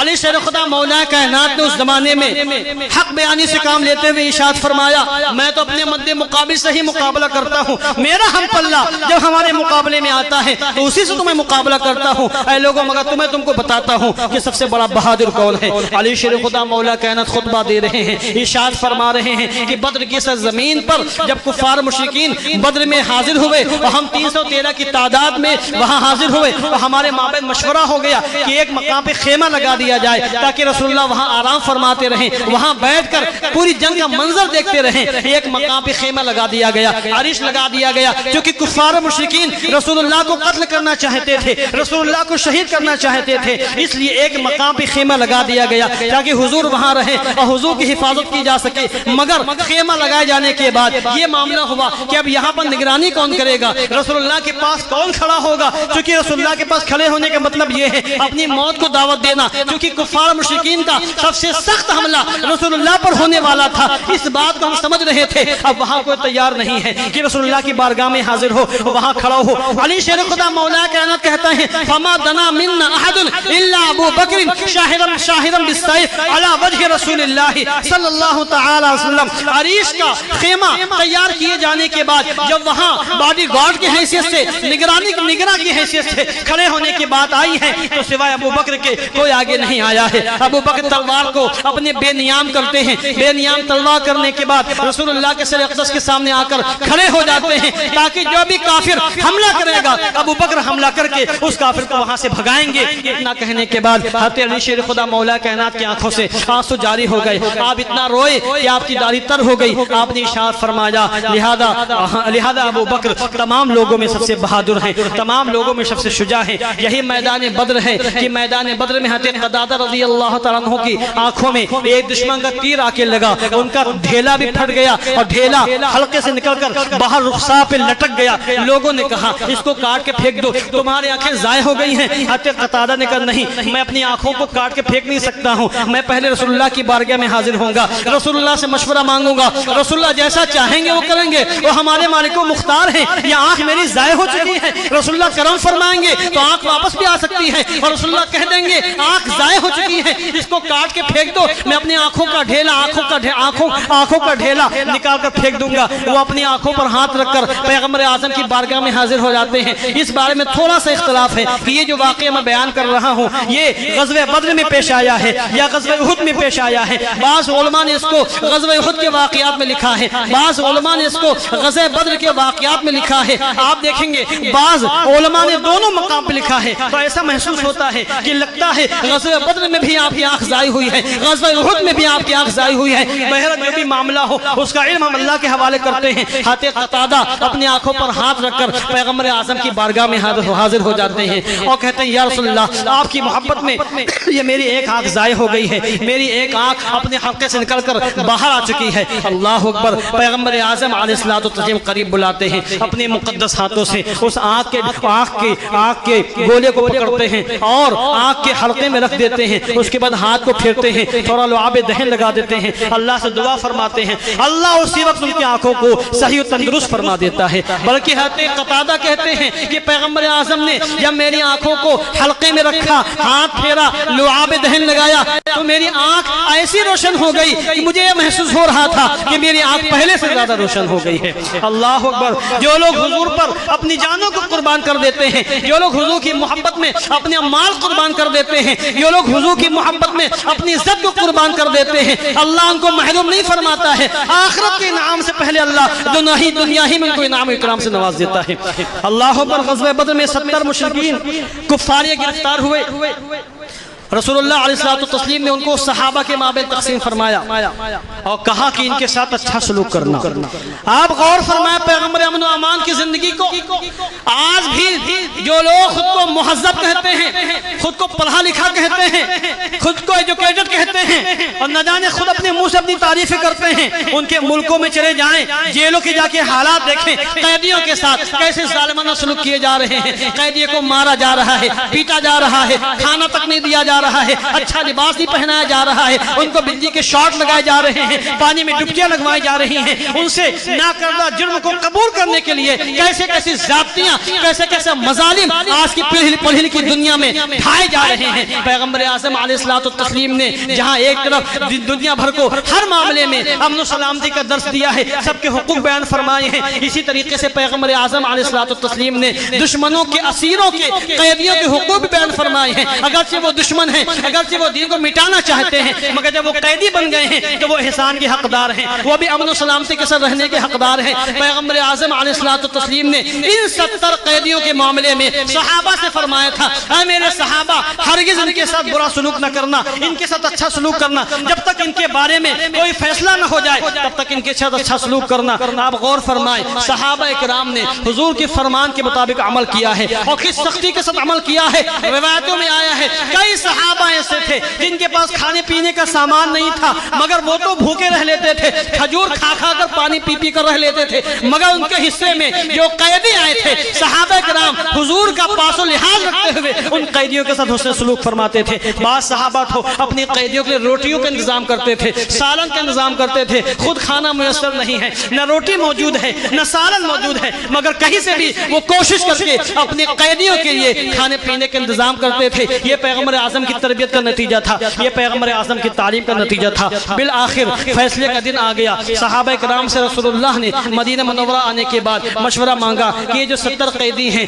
جو ہمارے پاس موجود ہیں ان کے ساتھ کیا معاملہ کرنا چاہیے۔ یہ دین کے دشمن ہیں، یہ مکہ المکرمہ سے چلے تھے ہمیں مٹانے کے لیے، یہ مکہ المکرمہ سے چلے تھے مدینہ منورہ کی اینٹ سے اینٹ بجانے کے لیے، یہ اسلام کو بے خوبوں سے اکھاڑنا چاہتے تھے۔ آج یہ ہمارے قیدی ہیں، بطور مہمان ہمارے پاس موجود ہیں، ان کے ساتھ کیا معاملہ کرنا چاہیے، تم لوگ ہم کو مشورہ دو۔ عمر فاروق اعظم نے کہا یا رسول اللہ یہ دین کے دشمن ہیں، یہ دین کے باغی ہیں، یہ زندہ رہنے کا حق نہیں رکھتے ہیں، یہ اگر ہم پر قابو پا جاتے یہ ہمیں زندہ نہیں چھوڑتے، لہذا یا رسول اللہ تاخیر کیے بغیر ان کو مار دیا جائے، ان کے گردنوں کو جدا کر دیا جائے، ان کے تن سے ان کی گردن کو آزاد کر دیا جائے، یہ زندہ رہنے کا حق نہیں رکھتے ہیں۔ پیغمبر اعظم نے مشورہ سنا، خاموش ہو گئے۔ حضرت عبداللہ ابن رواحہ نے مشورہ دیا کہ یا رسول اللہ یہ دین کے دشمن ہیں، ان کو انتہا بے دردی کے ساتھ مارا جائے۔ میرا مشورہ یہ ہے کہ آگ کے شعلے بھڑکائے جائیں، آگ کے شعلے جلائے جائیں اور ان کو زندہ آگ کے حوالے کر دیا جائے تاکہ دنیا دیکھے کہ جو لوگ دین کے خلاف اٹھتے ہیں ان کے ساتھ کیسا سلوک کیا جاتا ہے۔ رسول اللہ علیہ السلام نے ان کے مشورے کو رد کر دیا کہ یہ مشورہ تمہارا قابل عمل نہیں ہے۔ اس کے بعد آپ نے اپنے یار غار اپنے صدیق حضرت صدیق اکبر رضی اللہ تبارک و تعالیٰ عنہ سے مشورہ طلب کیا کہ ابو بکر تمہارا مشورہ کیا ہے۔ ابو بکر صدیق نے اللہ اکبر کتنا پیارا مشورہ دیا۔ پھر آپ جانتے ہیں کہ صدیق اکبر کو اللہ نے کیسے کمالات سے سرفراز فرمایا۔ وہ صرف پیغمبر نہیں ہے، نبی نہیں ہے، کیونکہ حضور کے بعد کوئی نبی نہیں ہے، باقی اللہ نے سارے کمالات سے ان کو سرفراز فرمایا ہے۔ صدیق اکبر رسول اللہ کے مزاج سے واقف تھے، رسول اللہ کی کیفیت سے واقف تھے۔ آپ نے ارشاد فرمایا یا رسول اللہ میرا مشورہ یہ ہے کہ ان میں جو لوگ پڑھے لکھے ہیں، جن کے پاس فدیہ دینے کی رقم نہیں ہے مگر وہ پڑھنا لکھنا جانتے ہیں، یا رسول اللہ آپ ان کو اس بات کا پابند بنائیں کہ انصار کے 10 بچوں کو وہ لکھنا پڑھنا سکھا دیں۔ جب وہ لکھنا پڑھنا سکھا دیں گے تو اسی بدلے میں ان کو آزاد کر دیا جائے گا۔ یا رسول اللہ جو فدیہ دے سکتے ہیں ان سے فدیہ لے لیا جائے، قیمت لے لی جائے، قیمت لے کر ان کو آزاد کر دیا جائے۔ اور یا رسول اللہ جن کے پاس قیمت ہی نہیں ہے، نہ پڑھنا لکھنا جانتے ہیں، نہ ان کے پاس دینے کے لیے کچھ ہے، تو حضور کرم فرما کر ان کو یوں ہی آپ آزاد فرما دے۔ اللہ اکبر۔ رسول اللہ علیہ السلام نے یہ مشورہ قبول فرمایا اور اسی مشورے پر عمل ہوا۔ جن کے پاس پیسہ تھا ان کے پاس ان سے پیسہ لیا گیا، ان کو آزاد کر دیا گیا۔ جن کے پاس پیسہ نہیں تھا پوچھا گیا لکھنا پڑھنا آتا ہے کہ نہیں آتا ہے۔ اگر ان کے پاس لکھنا پڑھنا آتا تھا تو 10 بچے ان کے حوالے کیے گئے اور کہا گیا کہ جب تم ان 10 بچوں کو لکھنا پڑھنا سکھا دو گے تم کو آزاد کر دیا جائے گا۔ اس طریقے سے 70 لوگوں کو آزاد کیا گیا۔ قیدیوں میں حضرت عباس رضی اللہ تعالیٰ عنہ بھی تھے۔ حضرت عباس حضور کے سگے چچا ہیں، مکہ المکرمہ ہی بھی تھے، ان کے دل میں رسول اللہ کی محبت تھی۔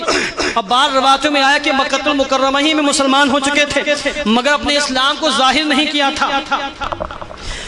ان کو کفار و مشرکین زبردستی لائے تھے اور کہا تھا اگر آپ نہیں چلو گے تو معاملہ اچھا نہیں ہوگا تمہارے ساتھ.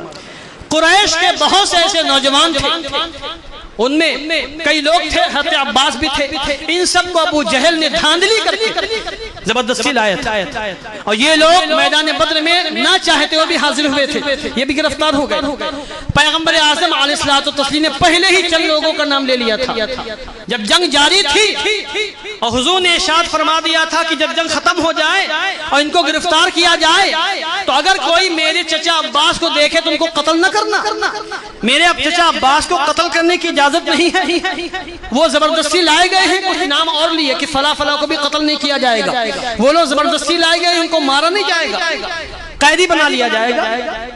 اس موقع پر ایک صحابی حضرت ابو حذافہ رضی اللہ تعالیٰ عنہ ہیں, جن کے باپ عتبہ تھا مار دیا گیا تھا, جن کا چچا شیبہ تھا مار دیا گیا تھا, جن کا بھائی ولید تھا جسے مار دیا گیا تھا, اور ان کی نظروں کے سامنے ان کی لاشوں کو اٹھا کر بدر کے کنویں میں پھینکا گیا تھا. اس وقت کیا منظر رہا ہوگا. سگا باپ ہے, لاش پڑی ہوئی ہے, جس باپ نے پال پوس کے بڑا کیا ہے, جس باپ نے بڑی شفقتوں سے پالا پوسا ہے, جس باپ نے بے انتہا محبت کا اظہار کیا ہے. عتبہ قریش کے سرداروں میں مانا جاتا تھا. ولید سگا بھائی پڑا ہوا ہے, جس بھائی نے بڑی محبتیں کی تھی, بڑی شفقتیں کی تھی. چچا شیبہ پڑا ہوا ہے, جس نے بڑی محبتوں سے بھتیجے کو پالا پوسا تھا. یہ تینوں کی لاشیں ہیں. حضرت ابو حذافہ کے چہرے کا رنگ بدل گیا. رسول اللہ علیہ الصلوۃ والتسلیم نے حذافہ کو دیکھا کہ انہوں نے اپنے باپ, چچا, بھائی کی لاش کو دیکھا ہے کہ ان کی لاشوں کو گھسیٹ کر کنویں میں پھینکا جا رہا ہے, تو ان کے چہرے پر رنگ آ رہا ہے. رسول اللہ نے قریب بلایا اور کہا اے ابو حذافہ, اپنی باپ کی لاش دیکھنے کے بعد کیا تمہارے اندر کچھ وسوسے پیدا ہو گئے ہیں؟ حضرت ابو حذافہ نے اس وقت کیا ہی عشقیہ انداز میں جواب ارشاد فرمایا تھا, یا رسول اللہ کوئی وسوسہ پیدا نہیں ہوا ہے, بس ایک افسوس ہے, میری تمنا یہ تھی, میرا باپ ہے, مجھے بہت چاہتا تھا, میری پرورش اس نے بڑے ناز و نخرے, بڑے ناز و نعام کے ساتھ کی ہے, بڑے نخرے برداشت کیے ہیں, میں مسلمان ہو گیا ہوں, آپ کا غلام ہو گیا ہوں. حضور آپ کے نام پر میں اپنی عزت و آبرو کو قربان کر سکتا ہوں, کوئی مسئلہ نہیں ہے, مگر میری تمنا یہ تھی کہ میرا باپ مسلمان ہو جائے, میرے باپ کے سینے میں آپ کی محبت کا چراغ روشن ہو جائے. آج حالت کفر میں باپ کو دیکھنے کے بعد حالت کفر میں موت ہوئی ہے تو مجھے سخت رنج ہو رہا ہے. اسی بنیاد پر میرے چہرے کا جغرافیہ چینج ہو رہا ہے, چہرے کا رنگ بدل رہا ہے. اللہ اکبر. حضرت ابو حذافہ یہی ہیں کہ جب حضور رحمت عالم جان عالم علیہ الصلوۃ والتسلیم نے فرمایا, اے لوگو, اے میرے صحابہ, اگر میرے چچا عباس کو تم لوگ دیکھنا میدان میں تو ان کو قتل مت کرنا, ان کو چھوڑ دینا, زیادہ سے زیادہ گرفتار کر لینا, کیونکہ وہ جو یہاں آئے ہیں وہ جبرن آئے ہیں, ان کو زبردستی لایا گیا ہے. حضرت ابو حذافہ کا پورا خاندان ختم ہو چکا تھا. اللہ اکبر. جب انہوں نے یہ سنا تو بتقاضۂ بشری, بہرحال وہ انسان تھے اور انسانوں کی کیفیتیں دو چار ہوا کرتی ہیں, وہ معصوم نہیں تھے, وہ محفوظ بھلے ہو سکتے ہیں مگر معصوم نہیں تھے. صحابہ کرام کا اپنا مقام ہے, بعض صحابہ کرام سے غلطیاں بھی ہوئی ہیں, مگر صحابہ کرام ایسے عظیم منصب پر فائز تھے کہ ان سے غلطیاں ہوئی ہیں, فوراً اللہ نے توبہ کرنے کی توفیق عطا فرمائی ہے. اس لیے ہم کسی بھی صحابی کی شان میں بے ادبی نہیں کر سکتے ہیں, ان کے کسی بھی معاملے کو ہم ذکر نہیں کر سکتے ہیں. ان کے جو بھی معاملات تھے ان کے ساتھ تھے, ان کو جو اونچا مقام ملا ہے وہ جمال مصطفیٰ کا دیدار کرنے کی بنیاد پر ملا ہے, ان کو ان کے اعمال کی بنیاد پر یہ اونچا مقام نہیں ملا تھا. حضرت ابو حذافہ کے منہ سے ایک جملہ نکل گیا, اللہ اکبر. جگر تھام کے سنیے, جب رسول اللہ نے فرمایا عباس کو کوئی مارنا نہیں, وہ میرے چچا ہیں, وہ زبردستی لائے گئے ہیں, رسول اللہ نے جب یہ کہا حضرت ابو حذافہ کے منہ سے نکل گیا کہ میرا باپ مار دیا گیا, میرا چچا مار دیا گیا ہے, میرا بھائی مار دیا گیا ہے, میرے خاندان والے ہلاک کر دیے گئے ہیں, میرا پورا کنبہ قبیلہ ختم ہو گیا ہے, ان کو نہیں بخشا گیا ہے, اور عباس کو چھوڑ دیا جائے, عباس کو چھوڑ دیا جائے. خدا کی قسم اگر عباس میرے سامنے آ گئے تو میں تلوار سے حملہ کروں گا, ان کے چہرے کو زخمی کر دوں گا. اللہ اکبر. رسول اللہ نے سنا تو رسول اللہ نے فاروق اعظم سے کہا, کیا میری موجودگی میں میرے چچا عباس کے چہرے پر حملہ کیا جائے گا؟ کیا میرے چچا کے چہرے کو زخمی کیا جا سکتا ہے؟ حضرت عمر فاروق اعظم تلوار لے کر کھڑے ہو گئے اور کہا یا رسول اللہ، یہ ابو حذافہ جو بدر میں حاضر ہوا ہے، مجھے ایسا لگتا ہے یہ منافق ہو چکا ہے، اپنے باپ اور چچا اور بھائی کی لاش کو دیکھنے کے بعد یہ اندر سے کافر و مرتد ہو چکا ہے، یا رسول اللہ آپ حکم دیں، ابھی میں اس کا سر قلم کر دیتا ہوں۔ حضرت ابو حذافہ وہاں بیٹھے ہوئے ہیں، رسول اللہ نے کہا عمر بیٹھ جاؤ، سر قلم کرنے کی حاجت نہیں ہے۔ ابو حذافہ کو فوراً شرمندگی ہوئی، اللہ اکبر یہ کیا ہو گیا، میں نے کیسے گستاخی کر دی اور میں نے کیسے حضور کے فرمان کے خلاف اپنی زبان سے جملہ کہہ دیا ہے۔ فوراً معافی مانگتے ہیں، فوراً قدموں میں گر پڑتے ہیں اور زندگی بھر حضرت ابو حذافہ رسول اللہ سے معافی مانگتے رہے، جب تک رسول اللہ باحیات رہے ابو حذافہ معافی مانگتے رہے۔ عشق و محبت کے معاملات ہوتے ہیں، ہمارے اندر بھی اسی طرح کا عشق و محبت ہونا چاہیے کہ بتقاضا بشری اگر ہماری زبان سے خلاف شرع کوئی بات نکل جائے، بتقاضا بشری ہمارے ہاتھوں پیروں سے، ہمارے جسم سے، کسی عضو سے کوئی کام ہو جائے، غلط کام ہو جائے، خلاف شرع خلاف سنت کام ہو جائے تو ہمیں طرف جانا چاہیے، فوراً توبہ کر لینی چاہیے، اللہ کو منانے کی کوشش کرنی چاہیے، رسول اللہ کو راضی کرنے کی کوشش کرنی چاہیے۔ ابو حذافہ راتوں کو سوتے نہیں تھے، زندگی بھر تائب رہے، زندگی بھر افسوس کرتے رہے، راتوں کو روتے رہتے تھے، دہاڑے مار مار کے روتے تھے، رسول اللہ کی بارگاہ میں توبہ کرتے رہتے تھے، اللہ کی بارگاہ میں توبہ کرتے رہتے تھے۔ بالآخر رسول اللہ کا وصال ہو گیا، ان کی توبہ تو مقبول ہو گئی، مگر ان کی زبان سے جو یہ جملہ نکل گیا تھا اس کا انہیں اتنا افسوس تھا کہ بار بار یہی کہتے تھے میں نے جو جرم کیا ہے اس جرم کا کفارہ یہی ہو سکتا ہے کہ میں دین اسلام کے سربلندی کے لیے اپنے سر کا نذرانہ پیش کروں، جب تک میں شہید نہیں ہوں گا مجھے سکون نہیں ملے گا، اے اللہ تو مجھے شہادت کی موت نصیب فرما، اے اللہ تو مجھے شہادت کی موت نصیب فرما۔ یہ دعا مانگا کرتے تھے اور اپنے ساتھیوں سے کہتے تھے جب تک میں شہید نہیں ہوں گا میرے جرم کا کفارہ نہیں بن سکتا ہے، میرا کوئی بھی عمل جرم کا کفارہ نہیں بن سکتا ہے، میری نمازیں، میری عبادتیں، میری ریاضتیں، میری بندگیاں میرے جرم کا کفارہ نہیں ہے، میں نے شان رسالت میں گستاخی کی ہے، رسول اللہ کے چچا پر حملہ کرنے کی باتیں کی ہیں، اے اللہ مجھے شہادت کی موت نصیب فرما۔ بالآخر اللہ نے ان کی توبہ قبول فرمائی اور ان کو شہادت کی موت نصیب فرمائی۔ رسول اللہ کے وصال اقدس کے بعد جب صدیق اکبر کا زمانہ آیا اور مسیلمہ کذاب نے اپنے نبی ہونے کا دعویٰ کیا اور جنگ یمامہ کا واقعہ پیش آیا اور مسلمانوں میں اور ان زندیقوں میں باقاعدہ جنگ ہوئی ہے،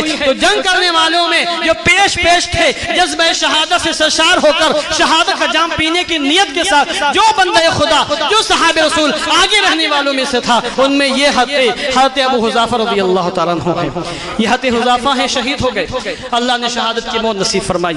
انا للہ و انا الیہ راجعون۔ یہ غزوہ بدر کے چند معاملات ہیں جو میں نے آپ کے سامنے پیش کیے ہیں۔ غزوہ بدر سے ہمیں بہت درس ملتا ہے، بڑی عبرتیں ملتی ہیں، بڑی نصیحتیں ملتی ہیں۔ ہم لوگ تو پڑھتے رہتے ہیں، کتابوں کا مسلسل مطالعہ کرتے رہتے ہیں، اپنے مطالعے کو تازہ کرتے رہتے ہیں، اور جیسے جیسے مطالعہ بڑھتا جاتا ہے کیفیت تبدیل ہوتی رہتی ہے، کیفیت بدلتی رہتی ہے۔ بارہا ایسا ہوا ہے کہ وہی واقعات ہیں جن کو کئی بار پڑھا ہے، مگر جب ان کو بار بار پڑھتے ہیں تو آنکھوں سے آنسو جاری ہو جاتے ہیں، آنکھوں سے اشک روا ہو جاتے ہیں، کیفیت تبدیل ہو جاتی ہے۔ غزوہ بدر کے واقعات کو آپ پڑھیں، اپنے بچوں کو پڑھائیں، آپ یقین مانیے اگر آپ کے عشق رسول میں کچھ کمی ہوگی تو غزوہ بدر کے واقعات پڑھنے سے وہ کمی پوری ہو جائے گی۔ غزوہ بدر ہمیں عشق رسول کا درس دیتا ہے، غزوہ بدر ہمیں یہ درس دیتا ہے کہ دین اسلام میں ناموس رسالت کی کیا اہمیت ہے۔ آج پیغمبر اعظم کی شان میں کیسی کیسی بدتمیزیاں اور کیسی کیسی گستاخیاں کی جا رہی ہیں، ہم ٹھنڈے دل سے برداشت کر لیتے ہیں، صبر کر لیتے ہیں اور سمجھتے ہیں صبر کرنے کے علاوہ ہم کیا کر سکتے ہیں۔ بدر کے واقعات کو پڑھنے کے بعد یہ اندازہ ہوتا ہے کہ دین اسلام میں ناموس رسالت کی کیا اہمیت ہے، کیا شان ہے، توکل کیا ہوتا ہے، دعاؤں کی کیا اہمیت ہے، پیش قدمی کی کیا اہمیت ہے۔ اس لیے ہمیں چاہیے کہ ہم رسول اللہ علیہ الصلوۃ والتسلیم کے غزوات کے حالات کو پڑھیں اور اپنے بچوں کو سنائیں، ہمارے ایمان میں بھی کمال پیدا ہوگا، ہمارے بچوں کے ایمان میں بھی کمال پیدا ہوگا۔ درود پاک پڑھیں، اللہم صلی علی سیدنا شفیعنا حبیبنا مولانا محمد معدن الجود والکرم وآلہ الکرام وصحب الکریم وبارک وسلم، صلاۃ و سلام علیک یا رسول اللہ صلی اللہ علیہ وسلم۔ اب میں اپنی گفتگو یہیں پہ ختم کر رہا ہوں، اور میں نے کل بھی کہا تھا کہ میں 8 سے 10 گھنٹہ مطالعہ کر کے آیا ہوں، اور جو مطالعہ میرے پاس اس وقت دماغ میں حاضر ہے 4-5 گھنٹے اس پر بیان ہو سکتا ہے۔ 2 گھنٹہ میں نے کل تقریباً 1 گھنٹہ اور آج بھی 1 گھنٹے سے کچھ زائد میں نے بولا ہے، مگر میں بول نہیں پایا، بہت سی باتیں، اکثر باتیں چھوٹ گئی۔ میں نے غزوات بدر کے اہم ترین گوشوں کو بیان کرنے کا شرف حاصل کیا ہے، اور غزوہ احد پر میں اچھا خاصا مطالعہ کر کے آیا ہوں۔ جمعے کے بعد سے میں عصر تک، پھر عصر کے بعد بھی، پھر مغرب کے بعد بھی میں کافی کچھ دیکھ کے آیا ہوں، اور کئی بار کیفیت تبدیل ہوئی، آنکھوں سے آنسو جاری ہو گئے۔ آپ غزوہ احد کے حالات پڑھیں، غزوہ بدر کے حالات سے زیادہ پرسوز حالات غزوہ احد کے ہیں۔ آپ پڑھیں گے تو آپ تڑپ جائیں گے، ایک عجیب کیفیت آپ کو ملے گی، ایک عجیب ایمانی سرور آپ کو حاصل ہوگا۔ آج ہمارے نوجوان فلمی دنیا کے زیرووں کو پڑھتے ہیں، سلمان خان، شاہ رخ خان، کون سے زیرو خان ہیں جن کو پڑھتے ہیں، دنیا بھر کے زیرو جو ہیں ان کے حالات کو تو جانتے ہیں، مگر جو دین اسلام کے حقیقی سچے ہیرو ہیں، جو آئیڈیل ہیں، ان کو نہیں پڑھتے بلکہ ان کا نام تک نہیں جانتے ہیں۔ حالات ایسے ہیں کہ ہمیں اپنے بچوں کو اگر سچا پکا مسلمان بنانا ہے اور سچا عاشق رسول بنانا ہے تو مجاہدین اسلام کے تذکرے کرنے چاہیے، ان کے زندگی کے حالات بیان کرنے چاہیے۔ کبھی زندگی رہی تو انشاءاللہ حاضر ہوں گا، اور شہداء احد کے سلسلے میں چند باتیں ہوں گی۔ دعا کرتا ہوں کہ اللہ اس محفل پاک کو ہم سب کی بخشش کا، نجات کا وسیلہ بنائے۔ السلام علیکم ورحمۃ اللہ وبرکاتہ۔